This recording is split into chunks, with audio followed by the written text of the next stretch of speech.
美軍一隻 F-15E 戰鬥機去伊朗拍來，美軍是隨發動救援行動，成功去甲飛官救回來。不過，這美國總統川普是真不滿，講媒體是提早發布消息，講若唔交出消息的來源，一定要甲這媒體攏抓來辦。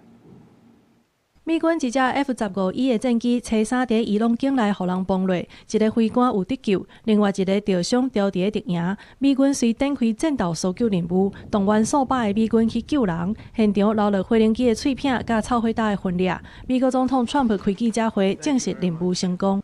And we're here today to celebrate the success of one of the largest, most complex, most harrowing combat searches.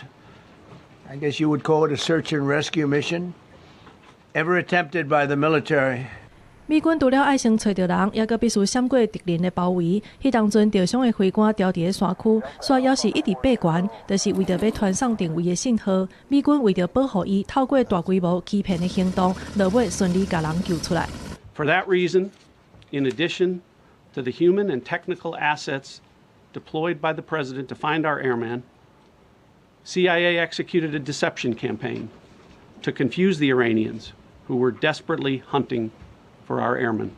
不過，這項任務成功的背後，卻傳出有料白啊！川普對媒體真不滿，指控有記者佇搜救期間提早放出消息，讓飛官甲數百個搜救人員處境真艱難。而且經過這個寫報道的記者，若准拒絕交出消息來源，就送去這家。They didn't know there was somebody missing until this leaker gave the information. So whoever it was, we think we'll be able to find it out because we're going to go to the media company that released it, and we're going to say, national security, give it up or go to jail.